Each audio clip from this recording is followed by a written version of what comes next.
Hello there, this is a channel without a title. This is me back. I was off ill, so I'm now back making videos again. I'm going to change the format a little bit. Basically I'm just going to do individual reviews. It will still be the same amount of 3 or 4, like a week or something, but I'm just going to edit them to be individual looks at the films rather than having a 20-minute video. It'll be like 8-minute videos of each one. So that's the change I'm going to make. It's easier for people to watch them, really. It'll be simpler. So you can just watch them in little bites rather than having to scroll through stuff to get to the one that interests you.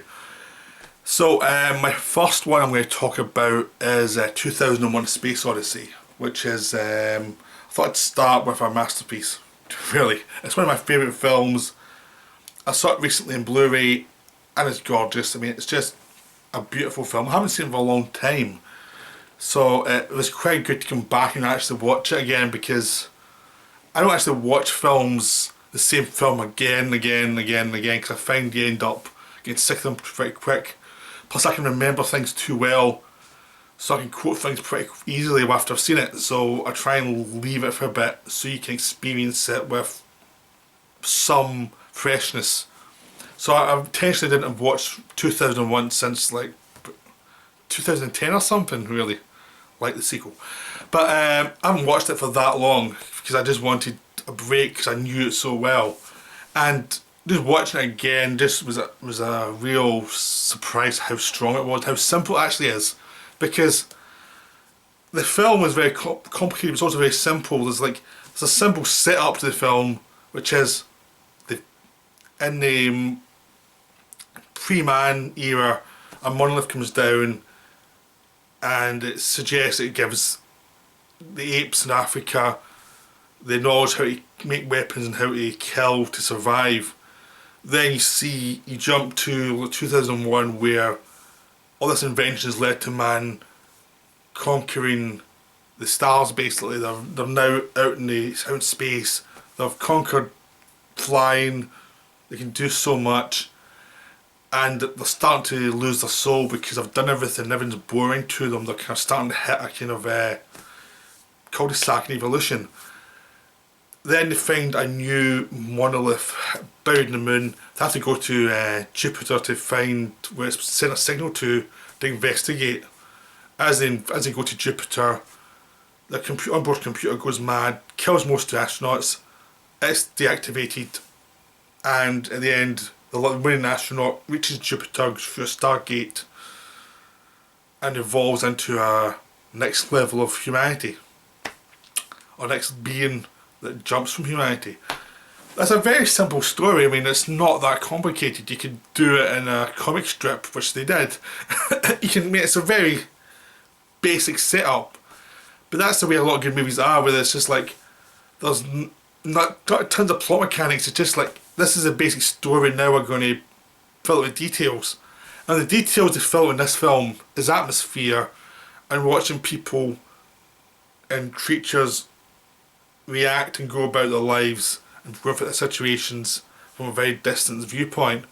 But it's not distance in a cold, sterile way of I don't care about humanity. It's distance in a way of looking at humanity, what it actually is, and not having tons of excuses and tons of melodrama to explain why they're acting this way. It's just like, this is what's happened to them, this is what they are, just deal with it.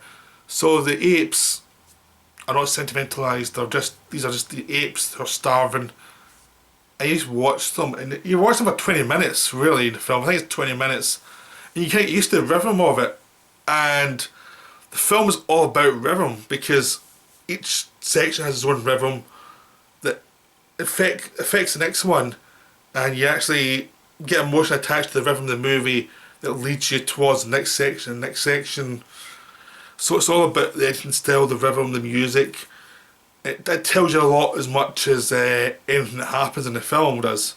So the first section is slow moving, but you can't get used to it, and it's almost like things start happening around you, just enjoying the atmosphere, enjoying the landscape, then something brutal happens, because it's been very slow moving, and then the apes kill, and it's not surprising because I set it up, but surprising the way it affects you, because they're kept to such a slow editing style, and there's a lot of landscapes and people, just creatures try to survive, and suddenly violence happens. And then the creatures try to work out what happened, and he throws a bone up in the air, and you go to the next stage, which is a beautiful blue Danube section where you see all these spaceships floating through the air. People see floating in space, floating in finding the spaceships with no gravity. And it's a gorgeous sequence, and it shows you the man going from the basics survivals to a thing of beauty, and how man has evolved to something that to the outside world is, to us watching it, is like the perfect view of what man should be, which is this sort of mature space, a mature society that can go out into space, even though they're still paranoid going through it. I mean, the sad is, we're perfect, we've got all these technology, everything works beautifully, but still fighting the Russians. The Russians and them are still fighting each other and are still paranoid. It doesn't matter if it's the Russians, who it is, it's just two tribes, just the same way as two tribes in the God of Man. They haven't changed that much, there's still elements that are tribal, which is the point of the movie, and so much of their problems are due to the fact that they're paranoid. Everything goes wrong because of paranoia. Like, the HAL computer breaks down because of paranoia. It doesn't really matter, because it's a mysterious thing ultimately. Like, the perfect machine goes mad, which could be a cliche, but it's not, because the way they do it is a slow build after the beauty of the sequence going to the moon, and then you see the banality of man. They can do all this stuff, but they've lost the spark, or everything's so focused on logic and politeness that they're dull. They've just lost something, but they're still the same paranoia subtly going through them. And then we go to the watching the ship travel. They're under orders, but the orders are not exactly accurate, and everything. There's a subtle paranoia that no one ever deals with, because it goes through the computer. The computer's dealing with the paranoia. The men are just going about their lives. Again, you see the beauty of the society. Again, but you're also getting the feeling that it's not quite right either. They're not quite enjoying themselves. Everything's locked away. Like, they've lost their dreams basically. There's no dreams. There's no ambition. It's just do your mission, and that's what's really great about the film. Is it's like, it looks at what man can actually be, what humanity actually is, rather than what you'd want it to be, which is, you'd want it to be this great society that's out in the planets, and there's still a lot of ambition how to do the next big thing. And this film is like, nah, they've kind of lost their way. They're not interested anymore. They've done everything in their dreams. They're not anything to fight for anymore. And then slowly, as everything goes wrong, the astronauts have to survive, and they start to get their initiative back. They're slowly dealing with paranoia that was created due to tribalism, and they get their initiative back. And the sequences are just beautiful how they're done. They're just gorgeous. And again, because everything's done from a distance, there's tons of readings you can make of the film. So I'm saying one reading just now, but there's about 3 or 4 more ones you can make instantly, and there's lots of them. There's a book called Gels, Making of 2001, which has lots of reviews, lots of theories about what the film means, because the film is very subtle, so there's a lot of meaning that can be had from it. So anyway, I'll go back to what I was saying. They learn how to survive again, or the one astronaut survives learns how to survive, to be a survivalist, to get to Jupiter to complete his mission, and he's much more interested. It's implied, but again, you don't really see that much. You have to interpret. But then when he goes through Stargate, he's been through stuff he's never seen before. He's never anticipated before he was reborn as a Star Child. He dies and he's reborn as a Star Child. Of course, they can't take anything beyond that, because we can't imagine beyond that. And it's sort of the beauty and the sadness of limitations of humankind that we can't imagine beyond a certain point. We're kind of stalled slightly.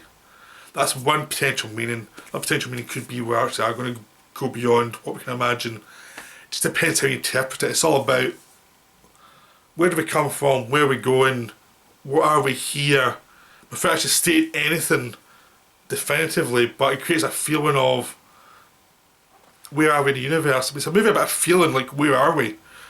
What are we doing here? What's our relationship to the rest of the universe? What it's actually about? So I didn't explain anything in words, it's just about the feelings. That's what has been lost in movies and cinema, is that kind of interpretation of silence. Don't explain everything, just show images and let people interpret what they want from the images. Which you don't get very often, which is very frustrating to me because I think it's a more powerful way of doing things. And when you explain things, a lot of time the explanation is banal and it's not that interesting and you're cutting off lots of potential meaning. And this film knows that, and it's actually about what you can interpret from these images in this story and how we actually are connected to the rest of the universe, how we're connected to our own evolution and what are our limitations that will drag us back and what could tend to push us forward. And can or have we hit the limit of evolution? Is this as far as we go? Like naturally without any help? So there's lots of great ideas. But beyond that, it's just a great film. It's a beautiful film. It's one of the greatest films ever made in my opinion. It's worth seeing repeatedly. So that's my view of 2001. It's just brilliant. It's a wonderful film. And sure, it can be hard if you're not used to that style. But it doesn't matter because great experiences are worth putting the effort into her. If you just want to be spoon-fed what you're used to before, you're never going to learn much. If you want to see something great, you have to really go out and try something new, interpret something new and feel something different from the norm. And this film really pushes towards that. This film's the definition of something that's different, is unique, but you have to bring your own experience to it, you have to bring your own interpretation to it, because it's not going to spoon feed you. It's what you bring to it is what you'll get back from it. That sounds like a cliche, but it's actually true in this film.